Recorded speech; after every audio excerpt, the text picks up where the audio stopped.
aceptar. Bueno, y arrancamos a grabar, así que vamos a dar por comenzado este webinar.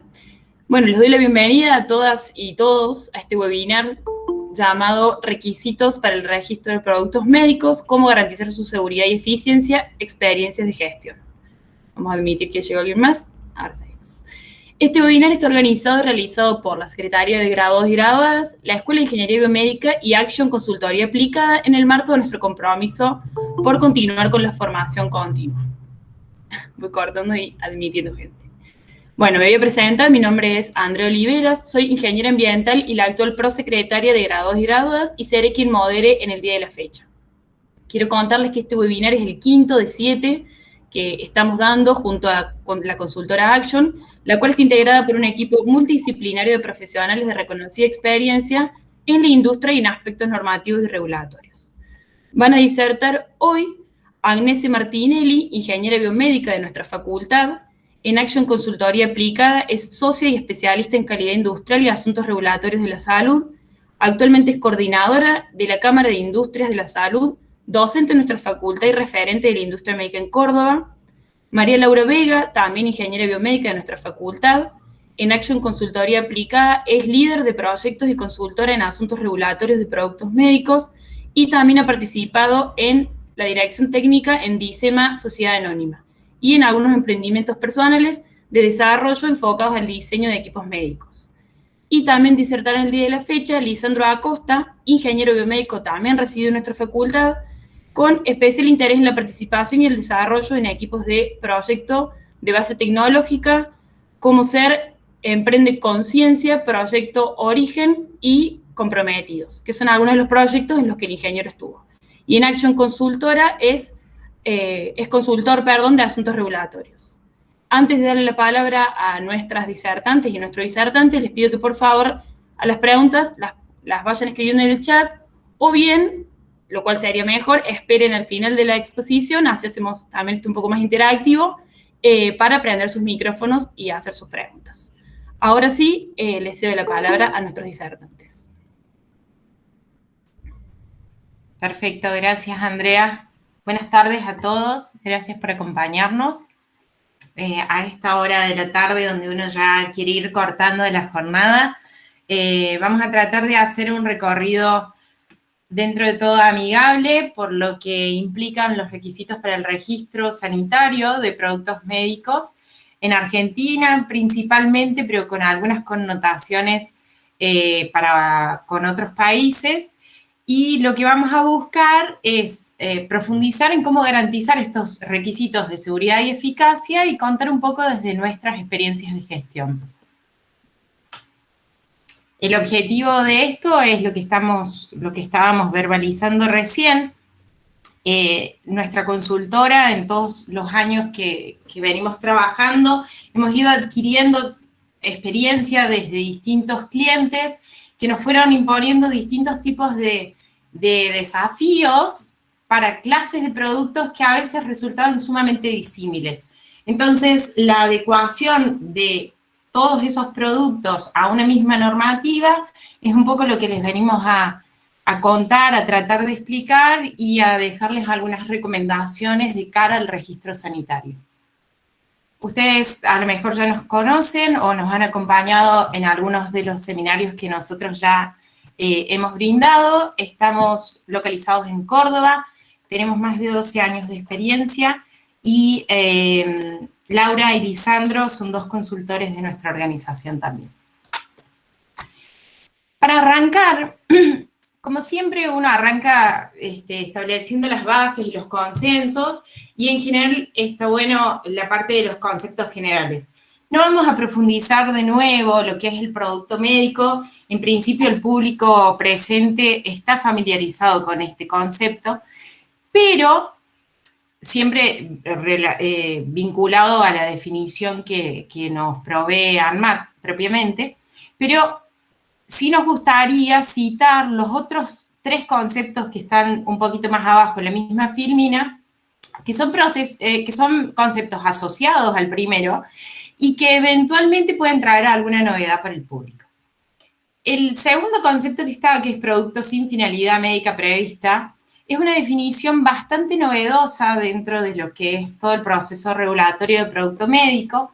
Fue una incorporación que se produjo en el año 2019, si no me equivoco, y que lo que buscó fue incluir aquellos productos que, si bien encuadraban en muchos aspectos de la definición de producto médico, todavía no eran considerados tal. Voy a citar un ejemplo como para poder ir al grano y que se interprete bien. El ejemplo clásico eran los productos destinados para tratamientos estéticos, tenían todas las características de cualquier electromédico y sin perjuicio de lo cual, como no atendían a la definición de prevención, diagnóstico, tratamiento, rehabilitación, anticoncepción de una patología o relacionados a cualquiera de estos términos que están expresados ahí, no se ajustaban a la definición de producto médico y por ende no estaban regulados. Lo cual era prácticamente una grieta, en todo caso, en el sistema de buenas prácticas y de tecnovigilancia. Por lo tanto, con esta incorporación ya se incluye dentro de la definición de producto médico. El tercer concepto que está acá es el de familias de productos, que tiene algunas particularidades porque nos permite asociar productos por sus características intrínsecas en una familia.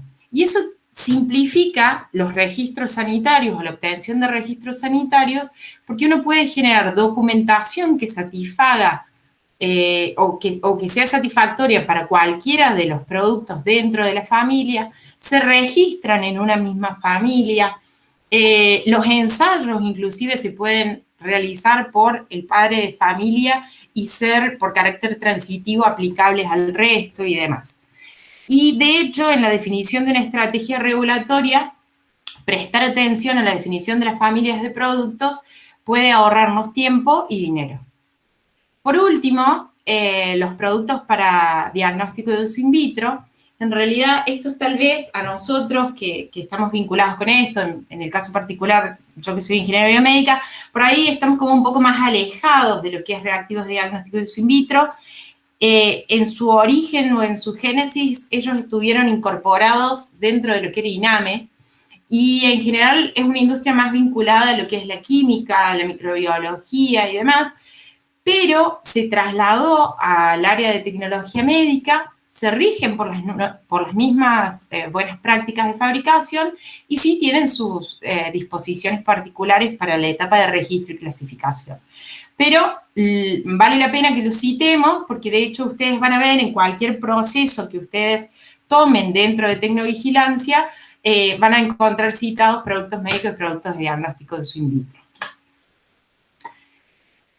A modo de introducción muy breve, para que un producto obtenga, cuando nosotros nos referimos acá a la palabra registro de PM, para llegar a esta resultante, a un registro sanitario de PM, es decir, a la autorización de comercialización de ese producto médico en un territorio que tiene una regulación sanitaria, debemos cumplir con estos dos factores. Por un lado, que la empresa esté habilitada y tenga su certificado de buenas prácticas vigente, y por otro lado, demostrar que se han satisfecho los requisitos esenciales de seguridad y eficacia, o como los vamos a llamar más adelante, RECE, por el acrónimo. Básicamente, respecto de la empresa, uno lo que tiene que demostrar es de que tiene alcance su habilitación para esa categoría y para esa clase de riesgo de producto, y por otro lado, a través de lo que vamos a ir desarrollando en el resto del webinar, los requisitos propiamente. Estos requisitos, esto de lo que vamos a demostrar, tanto de la habilitación de la empresa como de los requisitos, van a variar o van a tener sus características particulares si la persona que está registrando el producto es alguien que fabrica en el territorio nacional, una fábrica instalada en Tucumán, por decir un ejemplo, o Córdoba, o si es un importador que también puede estar instalado en Tucumán o en Córdoba, y el producto es fabricado en otro lado y se nacionaliza en Argentina.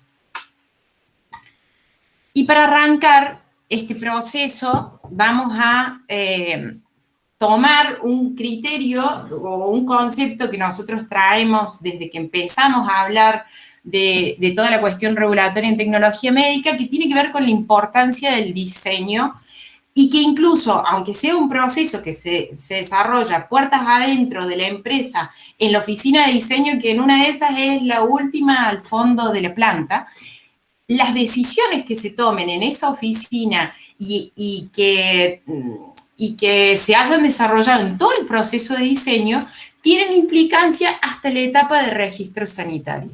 De manera tal de que si nosotros en la etapa de diseño de un producto médico no habíamos interpretado correctamente estas necesidades de usuario, los inputs necesarios o los datos de entrada, y doy un ejemplo, no habíamos interpretado que había una determinada norma que nos aplicaba a este diseño de este producto médico, seguramente estos outputs o estas verificaciones que nosotros íbamos haciendo, por más de que seguíamos haciendo revisiones del diseño y llegábamos y lo liberábamos y demás, cuando entrábamos en la etapa de validación y de repente teníamos que mandar nuestro producto a un laboratorio de ensayo para que realicen determinada medición con respecto a una normativa aplicable, si nosotros no lo tuvimos en cuenta desde los datos de entrada, seguramente a la hora de ensayar existen gaps, existan incumplimientos, existan cuestiones a resolver que en algunas medidas pueden llegar a hacer inviable el producto en las condiciones en las que está, de manera tal, de una manera tan grave, en la cual incluso nos podría llevar a replantearnos a los datos de entrada o volver a la foja cero de la etapa de diseño. Y con esto, haciendo este pequeño repaso de diseño, lo que estamos describiendo, en definitiva, es uno de los, y vuelvo a usar la palabra registro, pero acá no pensemos registro sanitario como autorización de comercialización de un producto en un territorio, sino de registro como de compendio documental. Si ustedes nos acompañaron o se dedican o están trabajando vinculados a la industria de la tecnología médica, ustedes saben de que hay un sistema de gestión de la calidad que está basado en documentos y registros.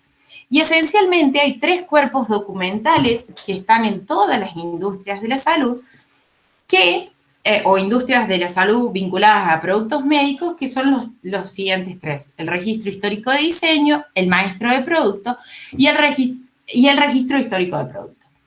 ¿Qué es lo que implicaba cada uno de ellos? Es lo que está en los 3 textos que acompañan, pero esencialmente, de todo ese proceso de diseño que vimos en el filmín anterior, nosotros vamos a documentar cada uno de esos pasos, y que van a ir desde la planificación hasta la liberación y la generación de los documentos de transferencia.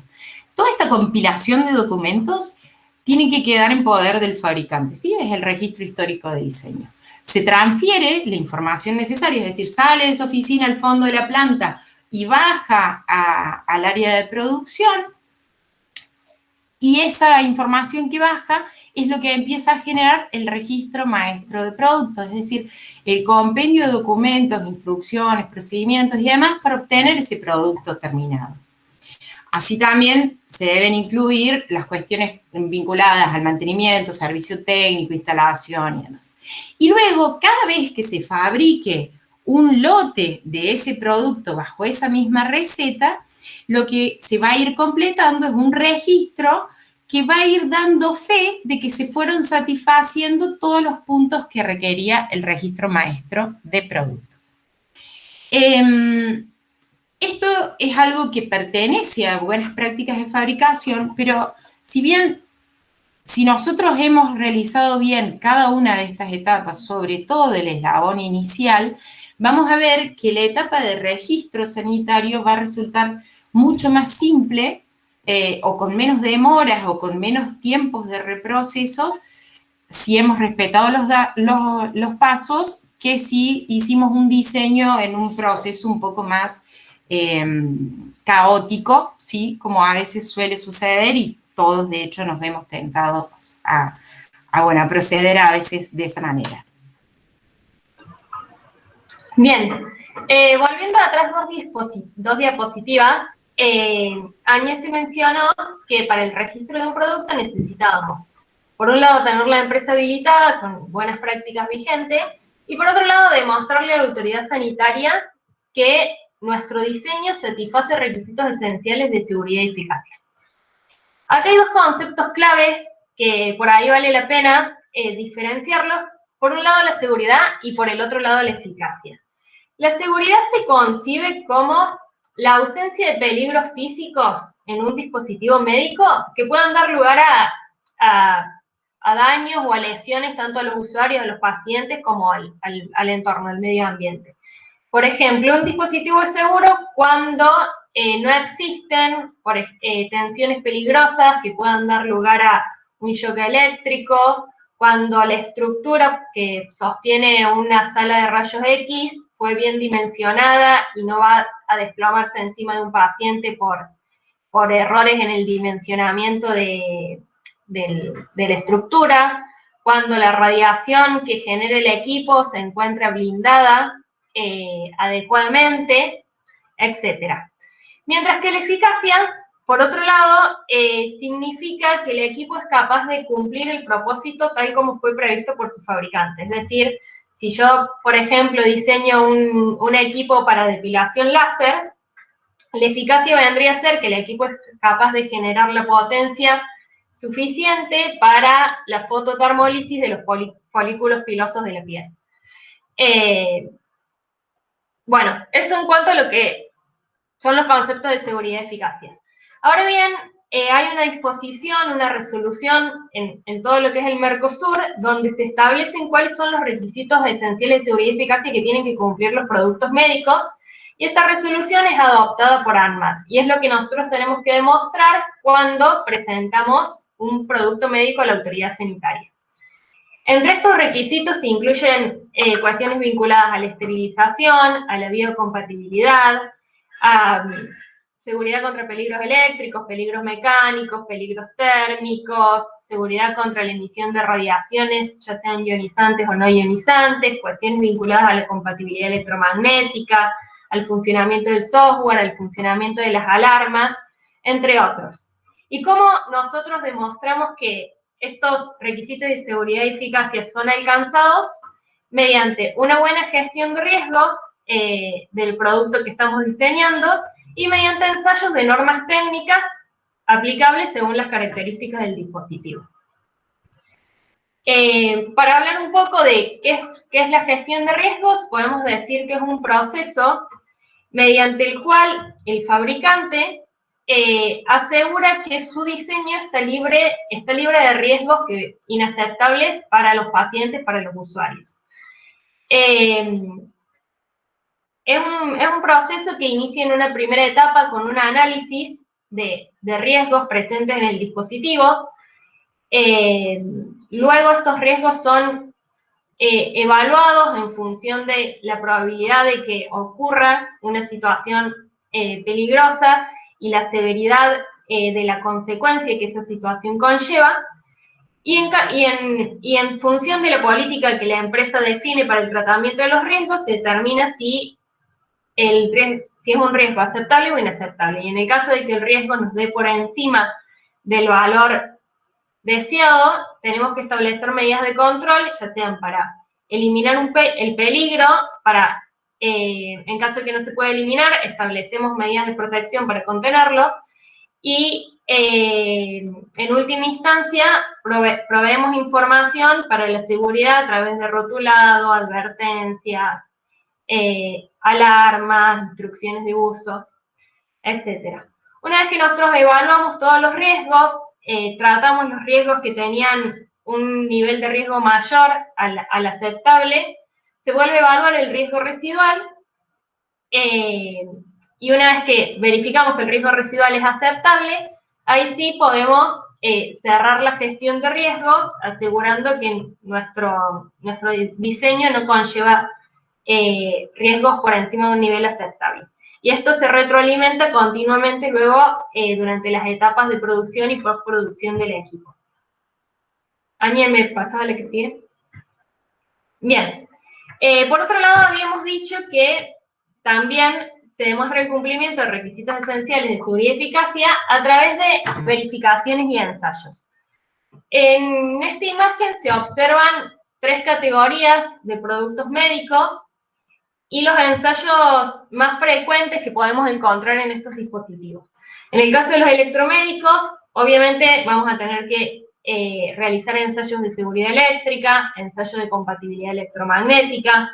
En el caso de que incluyan electrónica programable o que el producto incluya software, vamos a tener que hacer la validación de ese sistema software. En el caso que incluya alarmas, verificar el funcionamiento de las alarmas, entre otras normas particulares que pueden aplicar en función de las características del dispositivo. Por ejemplo, si emite radiaciones ionizantes, también tendremos que garantizar la seguridad desde ese punto de vista. En el caso de los productos médicos estériles o descartables, acá los ensayos que predominan son los de biocompatibilidad, biocompatibilidad de los materiales que van a estar en contacto con el cuerpo. En el caso de que sea un producto estéril, se tiene que validar el proceso de esterilización, también se debe validar el proceso de limpieza y desinfección del producto y del envase protector para garantizar que no se va a degradar ni va a perder hermeticidad durante la vida útil del producto. Y por último, en el caso de los implantables, le aplican en general los mismos ensayos que los productos estériles, ya que los implantes en general son productos estériles, y además algunos ensayos que tienen que ver más con la parte mecánica, resistencia, fatiga, corrosión, y también existen normas particulares según el tipo de producto que se trate. Bueno, dado que en Córdoba la mayoría de las industrias de productos médicos que nos podemos encontrar fabrican equipos electromédicos, nos pareció importante hacer hincapié en las normas que le aplican a este tipo de productos, que básicamente se dividen o se estructuran de la forma en la que se ve en esta imagen. Existe una norma general, que es la IS 60601, donde se establecen los requisitos base de seguridad básica y funcionamiento esencial de los productos electromédicos. Esta norma general aplica a cualquier tipo de producto electromédico. También tenemos algunas normas colaterales, también que aplican a todos los equipos electromédicos, pero se enfocan en una característica común, como puede ser la compatibilidad electromagnética, los sistemas de alarma, la usabilidad, la protección contra la radiación, el uso de equipos electromédicos en entornos domiciliarios, etc. Y por último tenemos normas particulares que son específicas para un tipo, una categoría de equipo electromédico, por ejemplo, como puede ser un electrocardiógrafo, un oxímetro, un termómetro clínico, un ventilador, etc. Y estas normas lo que hacen es adicionan, modifican, reemplazan requisitos específicos por encima de la norma general, es decir, las normas particulares siempre tienen predominancia sobre las normas generales. Ángel, pasamos al que sigue. A modo de ejemplo, acá tenemos un equipo láser para medicina estética y a modo general las normas que a este equipo le pueden aplicar son la general de seguridad básica y funcionamiento esencial, la norma de perturbaciones electromagnéticas, la norma de aptitud de uso, la norma particular para los equipos láser. Después tenemos otras normas que, si bien no forman parte de la serie IS 60601, son referenciadas dentro de estas normas, como son ingeniería de aptitud de uso y ciclo de vida del software, y también la norma de evaluación biológica de dispositivos médicos, dado que este es un equipo que tiene partes en contacto con el cuerpo del paciente, por más que este contacto sea superficial. Por otro lado, para dar un ejemplo de otra categoría, en el caso de un producto estéril implantable, una de las validaciones que se tiene que hacer es la del proceso de esterilización. Esta validación va a depender del método seleccionado por el fabricante. Entonces vamos a tener distintas normas, si se va a esterilizar por óxido etileno, por radiación, por autoclave, por calor húmedo, entre otros. También, si el dispositivo, el fabricante lo va a vender ya estéril, tenemos que validar el envase del producto para garantizar el mantenimiento de ese nivel de esterilidad hasta que llega al usuario final. También es importante tener en cuenta lo que es la biocompatibilidad del producto. No es lo mismo la biocompatibilidad requerida para un producto como el que veíamos recién, que entraba en contacto superficial y transitorio con el cuerpo, que para un dispositivo como el que estamos viendo en esta imagen, que no solo que va a estar en contacto permanente adentro del cuerpo, sino que también va a entrar en contacto con el sistema circulatorio. Entonces, los requisitos y los ensayos de biocompatibilidad son mucho más exhaustivos en este caso que en el caso anterior. Y por último, también tenemos normas particulares dependiendo del tipo de producto. En este caso, que es una stent, hay una ISO específica para este tipo de dispositivo. Bien, para demostrar el cumplimiento de estas normas técnicas, en general lo que se hace es, se contrata un laboratorio de ensayos, que es la institución que verifica la conformidad del producto contra las normas técnicas que estamos ensayando.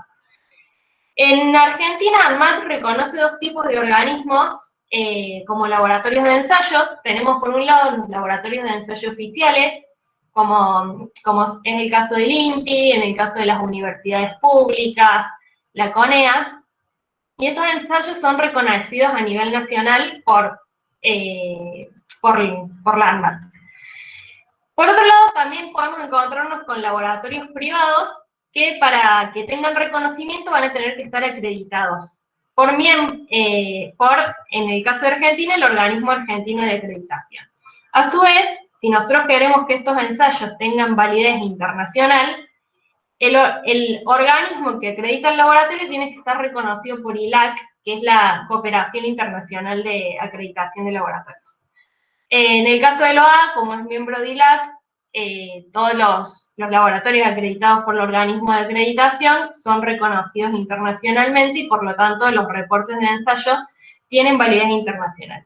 Pero acá hay que tener en cuenta que el alcance de la acreditación de un laboratorio no cubre cualquier norma, sino que el laboratorio se acredita, por ejemplo, para la norma de seguridad eléctrica o para la norma de compatibilidad electromagnética, y por ahí puede que la norma particular de equipos láser no la tengan acreditada. Entonces es importante revisar eso también antes de contratar a un laboratorio para realizar los ensayos. Y por último, hay que tener en cuenta que ANMAT exige que los informes de ensayo se realicen bajo norma completa. No se pueden excluir puntos, a menos que los puntos no apliquen por las características del dispositivo. Pero todos los puntos que sí resulten aplicables deben ser ensayados. Además, los informes de ensayo deben proporcionar evidencia de los resultados obtenidos con mediciones, resultados de las mediciones. Deben proporcionar un listado de los componentes críticos y evidencia fotográfica de qué fue lo que se ensayó. Esto para después poder de alguna manera validar en el caso de que haya algún incidente, algún evento adverso, que el producto que se estaba comercializando sea efectivamente el mismo producto que fue ensayado por los laboratorios. Bien, ahora entrando en lo que es la validación de los productos médicos, que sería ya como la etapa final previo al registro en ANMAT, hay que hacer una distinción entre los productos que tienen tecnología conocida y los productos de tipo innovador. En el caso de los productos de tecnologías, el camino siempre es más fácil porque ya existen antecedentes que nosotros podemos tomar de referencia al momento de diseñar y validar un producto. En muchos de los casos existen normas técnicas específicas para distintos tipos de productos médicos, los más tradicionales. Se hacen los ensayos en base a esas normas y luego se puede demostrar si es necesario, el desempeño y la eficacia del producto conforme a la bibliografía o comparándolo con otros dispositivos existentes en el mercado. Mientras que cuando el producto es tecnología innovadora, muchas veces no existe una norma técnica de referencia, entonces lo que generalmente se hace es buscar normas técnicas aproximadas, efectuar ensayos preclínicos para demostrar la seguridad y eficacia del producto. De ser posible, se demuestra el desempeño conforme a la bibliografía y si no es suficiente, se puede realizar un ensayo clínico para demostrar la eficacia de esta tecnología. En ANMAT existe un área de productos médicos innovadores donde siempre es recomendable realizar una consulta y consensuar los pasos a seguir para obtener la autorización de ANMAT de la forma más, con la mayor cantidad de certezas posibles. Bueno, y para dar algunos ejemplos de productos con los que nosotros hemos trabajado, acá en esta imagen se muestran algunos de los dispositivos que tienen tecnologías conocidas. Por ejemplo, en el caso de un nebulizador existe una norma particular de nebulizadores, que además de los requisitos generales para todos los equipos electromédicos, establece cuestiones vinculadas a las partículas de aerosol, como el tamaño de gota, la tasa de generación del aerosol, cuestiones vinculadas al flujo de salida del aerosol. En el caso de los equipos láser también tienen una norma particular que establece como características específicas de este tipo de producto la potencia y la energía láser que tiene que emitir el equipo y las desviaciones permisibles respecto del valor configurado de potencia. En la esquina derecha se ve, este es un dispositivo con el que estamos trabajando actualmente, es un termómetro digital que además incorpora la posibilidad de medir oximetría de pulso, que si bien es innovador por el hecho de combinar las dos mediciones en un mismo producto, ambas tecnologías ya son conocidas en el mercado, entonces existe una norma para oxímetros de pulso, existe una norma para termómetros clínicos, y este dispositivo, al ser la combinación de ambos, debe cumplir con los requisitos de ambos estándares. Y acá hay algunos de los productos más innovadores con los que nos ha tocado trabajar. En la imagen de la derecha tenemos una silla de ruedas, que si bien sillas de ruedas de motorizada existen en el mercado, existen normas de referencia para este tipo de productos, la característica innovadora de esta silla es que estaba montada sobre una base omnidireccional. Y acá nos encontramos con la dificultad de que al momento de efectuar las mediciones de movimientos, de dirección de las ruedas, de velocidad, el método que propone la norma tradicional no era aplicable al movimiento de estas ruedas que son omnidireccionales.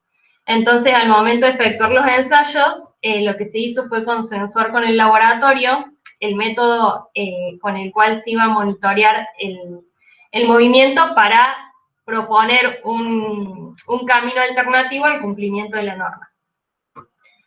Y a la izquierda tenemos un dispositivo que en realidad es un software médico que está diseñado para efectuar evaluaciones cognitivas mediante realidad virtual y seguimiento ocular.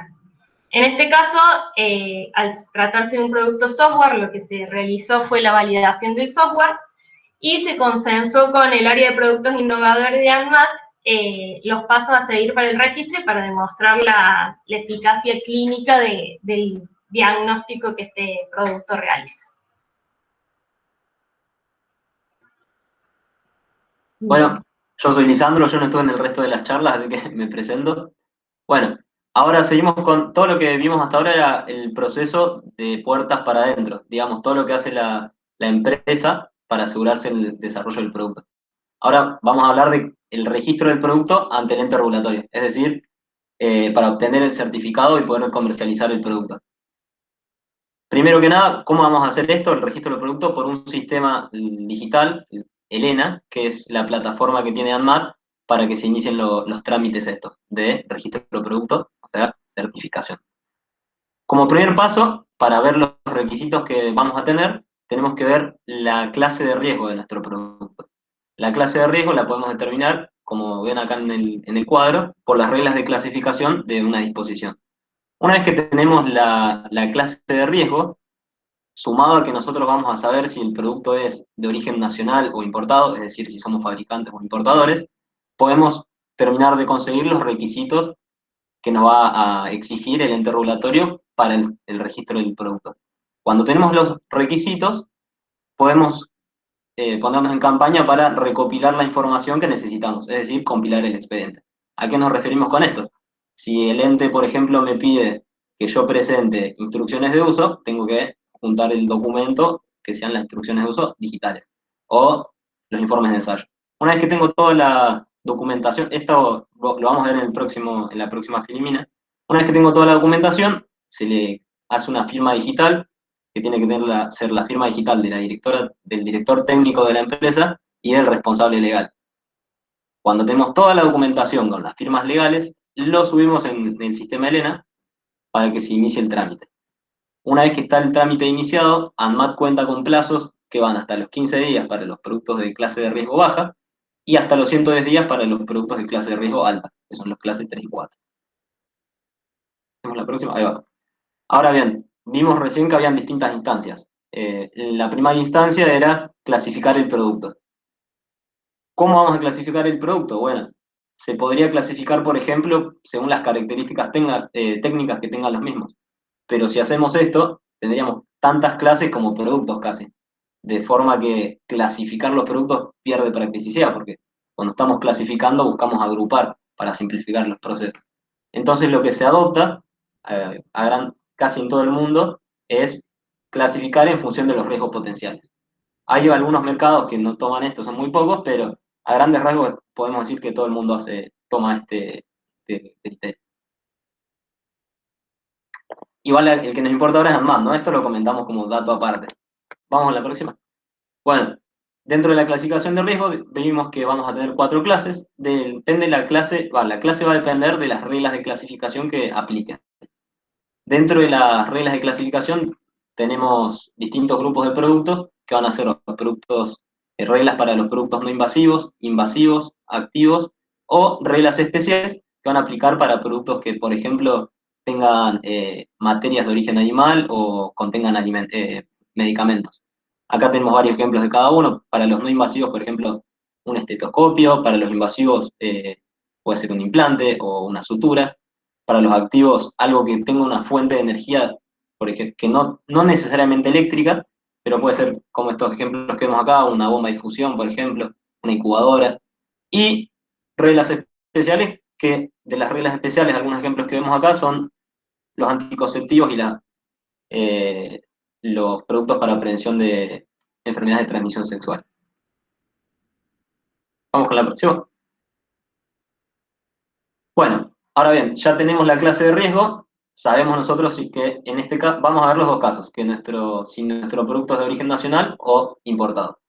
Ya sabemos la clase de riesgo, acá podemos ver los requisitos que nos van a pedir si es nuestro producto de origen nacional. Para todas las clases de riesgo nos van a pedir que paguemos un arancel, una tasa. Después nos van a pedir completar un formulario, que el formulario básicamente hay que poner información del fabricante e información del producto, BPF del fabricante, y en el caso de los productos clase 1 y 2, se va a tener que completar una declaración de que se cumplen los RECE. A ver, esto no quiere decir que no tengamos que cumplirlos, sino que no nos van a pedir los ensayos. Para agilizar los trámites, digamos, se hace esta salvedad, esta diferencia.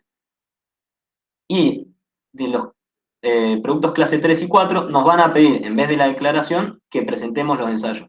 Como son productos de mayor riesgo, directamente te piden los ensayos. Igual, repito, esto no quiere decir que los clase 1 y 2 no tengan que hacer los ensayos conforme a los requisitos esenciales de seguridad y eficacia. Hay que tenerlo siempre. Bueno, también no solo para los ensayos, sino también para todos los ítems que vemos que no aplican al 1 y 2, es que no nos piden que los presentemos. No es que no hay que tenerlos. Después, bueno, para los clase 2, 3 y 4 nos van a pedir, bueno, informe de gestión de riesgos, los 3 y 4 los rótulos de instrucciones de uso, el informe técnico y los informes de ensayo. Bueno, para los productos médicos importados, es decir, cuando nosotros seamos importadores, las dos primeras van a ser lo mismo que antes. Después nos van a pedir BPF, pero no de fabricante, sino de importador. Y un CLV, que el CLV el certificado de libre venta, lo que nos permite es evitar la auditoría de ANMAT al fabricante.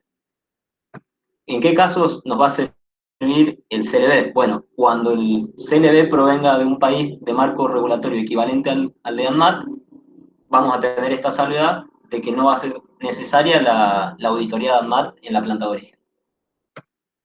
Luego, ahora ya en este punto empezamos a diferenciar entre las distintas clases de riesgo. Para el clase 1 no haría falta más nada, que se presente, ¿bien? Que se presente. Pero para el resto nos van a pedir la carta de representación, que es una carta que hace el fabricante donde da la representación al importador, una carta de compromiso donde se compromete el fabricante con el importador a comunicar cualquier evento adverso o cambios que hayan en el producto, un historial de comercialización, que el historial de comercialización básicamente es una lista de los países en los que se comercializa el producto y se puede incluir unidades comercializadas, subieron algunos eventos adversos al momento del registro para atrás. Y el rótulo de instrucciones de uso e informe técnico para los productos clase 3 y 4. Nos parece importante hacer una aclaración acá respecto a los rótulos y las instrucciones de uso, que bueno, como vemos, los vamos a diseñar de acuerdo a lo que pide la disposición y normas técnicas aplicables dependiendo del caso, como por ejemplo, vamos a tener normas que tienen requisitos en cuanto a rotulado e instrucciones de uso para electromédicos y vamos a tener otras normas aplicables para implantables. Pero lo que nos parece importante remarcar acá es que por ahí hay gente que nos esté escuchando que sean, por ejemplo, del ámbito de la ingeniería clínica. Y a esta gente le sirve esta imagen, esta información, porque si nosotros vemos un producto que tenga un rotulado con la información que vemos acá, quiere decir que está aprobado por ANMAT. Si vemos un producto que no tiene estas informaciones, ya sabemos que no va a estar aprobado por ANMAT. Y ahora para hacer una analogía con otros países, cuando nosotros somos fabricantes y queremos exportar de Argentina hacia afuera, vamos a hacer algo bien a grandes rasgos, porque si nos frenamos en cada país no vamos a terminar más, pero a grandes rasgos nos van a pedir casi lo mismo que en ANMAT en todos lados, quizá un poco menos, un poco más, pero lo que nos parece importante es, bueno, el CLB, lo mismo que vimos que ANMAT pedía para algunos países cuando se estaba importando, otros países lo pueden pedir de ANMAT. El certificado de libre venta básicamente se tramita también con ANMAT y muchos países lo piden apostillado. Se va a agregar a la documentación a presentar. Otra parte importante es la definición de familia. La definición que dio más temprano Añese de familia era la definición de ANMAT de que los productos básicamente eran productos médicos que tenían equivalencia técnica, clínica y biológica. En otros países, la definición de familia de productos médicos va a cambiar, por lo tanto nos va a cambiar la estrategia regulatoria. Quizás que tengamos que hacer 2 registros y tengamos que hacer el seguimiento de esos 2 registros por separado, pagar tasas separadas. Si se actualiza uno, quizás no tengamos que actualizar los 2 juntos. Entonces, todo un conjunto de temas que nos van a cambiar la estrategia regulatoria. Por ejemplo, en Perú y Costa Rica, a diferencia de ANMAT, la definición de productos médicos es productos que tienen el mismo fabricante, tienen el mismo diseño y el mismo proceso de fabricación con el mismo fin, pero que la única diferencia es de forma, color, sabor o tamaño. Entonces, si por ejemplo tuviéramos una prótesis de cadera que tiene distintos tamaños, dependiendo del porte físico de la persona, clasificaría como familia en ANMAT y en Perú y Costa Rica, que son los del ejemplo. Pero si tuviéramos otro producto como por ejemplo una familia de equipos de rayos X, que son iguales pero cambia la fuente de alimentación, en ANMAT tendríamos una familia, o sea, un solo registro, un solo certificado de producto médico, y en Perú y Costa Rica deberíamos hacer 2 distintos. Uno para el que tiene una fuente de alimentación, por ejemplo, una batería, y uno para el equipo de rayos X que tiene conexión a la red. Por otro lado, bueno, Bueno, y otras cosas también importantes es que hay que conocer el mercado al que nos vamos a meter, si vamos a empezar a exportar, porque distintos requisitos nos pueden significar distintos alcances económicos. Por ejemplo, hay países que vos le llevas ensayos con laboratorios internacionales, si bien son diferentes, hay algunos países que ni siquiera aceptan ensayos internacionales y los ensayos hay que hacerlos en el país, por lo tanto el presupuesto que vas a plantear es mucho más alto y esto hay que planificarlo. No me puedo mandar a registrar un producto en un X país sin conocer esto y de repente tengo que desembolsar un montón de plata para hacer muchos ensayos. Bien, eso es correcto. Agradezco mucho la atención de todos ustedes. Quedamos a disposición por cualquier consulta o cualquier tema que pueda haber surgido durante la charla y los invitamos a todos a que nos acompañen en nuestras redes y en las redes de la facultad para poder volver a ver otros webinars que compartimos. Bueno, muchas gracias. Ahora es justamente, bueno, como decía, la oportunidad para hacer preguntas, si surgieran, o si tienen alguna pregunta, estaría bueno, o la escriben o la pueden prender sus micrófonos y decir nomás. Dejo el espacio abierto mientras mando un formulario para quienes quieran recibir el certificado de participación en la charla. Pueden ahí completar sus datos. Y también, como dijo Agnes, tenemos 2 webinars más todavía. Así que... Están grabados, exacto. Sí. Todos están grabados, incluso lo estamos grabando porque después lo subimos al canal institucional de la facultad de YouTube, así que ahí también lo pueden volver a ver. No sé si surgieron preguntas o solo felicitaciones por la exposición. Ahí Juan Carlos. Bien, hay una pregunta de Juan. Lauri, si querés, todo tú. Bueno, nos pregunta, nuestro equipo de radiofrecuencia es clase 2, eso significa que no debemos aportar los ensayos al momento del registro. Eso es correcto. Al momento del registro, los productos clase 1 y clase 2, para agilizar los tiempos de evaluación, ANMAT no pide presentar toda la documentación de diseño. Entonces, no se exige presentar los ensayos de laboratorio, no se exige presentar instrucciones de uso, no se exige presentar informe técnico, a menos que el evaluador lo pida, ¿sí? Porque el evaluador tiene la potestad de pedirlo. Lo que se hace en el caso de los productos de bajo riesgo es una declaración jurada de los ensayos que fueron ensayados, y para eso es necesario dejar registro del número de informe de ensayo de cada uno de los ensayos que se realizó. Es decir que sí tenemos que tener los ensayos realizados al momento de iniciar el registro, nada más que no se presente el informe de ensayo completo, sino únicamente una declaración jurada de si hizo el ensayo de seguridad eléctrica según IS 60601, número de informe, tanto, fecha de emisión, tanto. Y lo que se sube es únicamente eso, la declaración jurada de los ensayos que se hicieron. Tengamos en cuenta de que estos registros simplificados para las bajas clases de riesgo es por declaración de conformidad, es decir, el fabricante declara que su producto está en conformidad con todas las normas y estándares preestablecidos y vigentes a la fecha.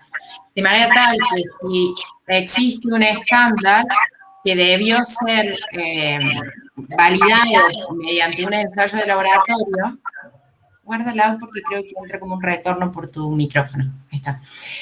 Que debió ser refrendado por un ensayo de laboratorio, al momento de hacer la declaración jurada en esta declaración de conformidad, se declara que ya se hizo el ensayo y los resultados salieron positivos o salieron conformes. Hay que tener esa precaución porque si bien uno no los entrega, si en algún momento la autoridad sanitaria o puede ser, no sé, un equipo que vaya a peritaje o por el motivo que sea, se encuentra o se advierte que hubo una falsedad al momento de hacer la declaración de conformidad, como por ejemplo, la declaración de conformidad se hace el 1 de agosto y el 15 de agosto son las fechas de mis ensayos de laboratorio, ahí hubo una falta en la veracidad al momento del registro del producto y se cae ese registro del producto y tiene la potestad de hacerte caer todos los registros de los productos, más sumario, digamos. Es una cuestión legal grave la que se abre cuando uno falta a la verdad en una declaración de conformidad.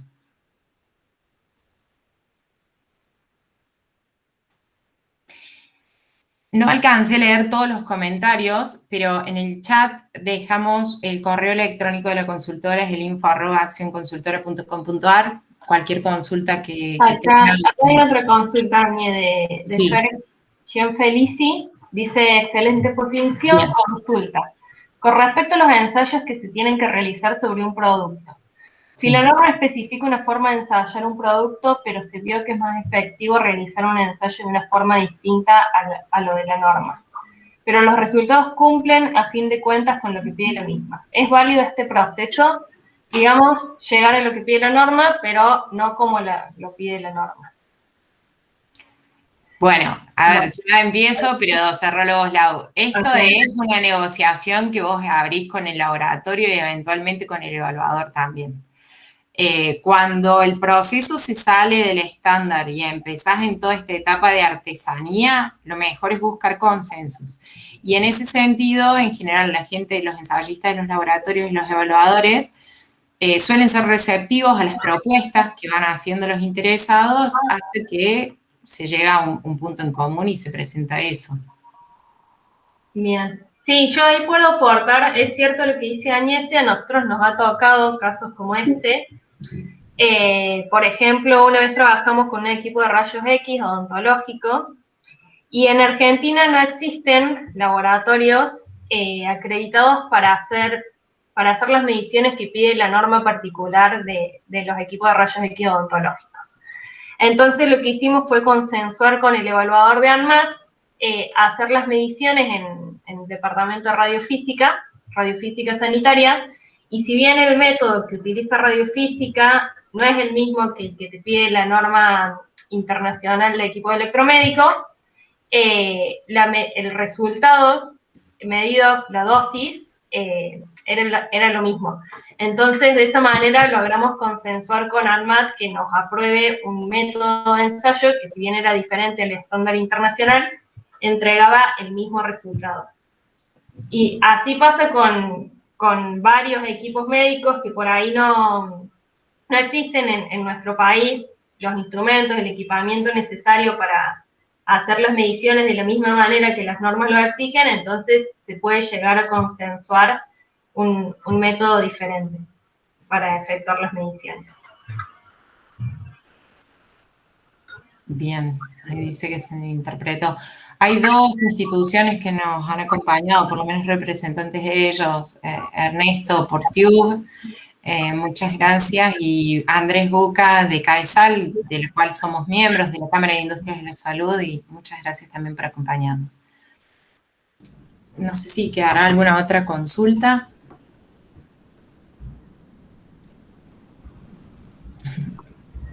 Bueno, parece que no. No hay problema. Parece que fue bien claro.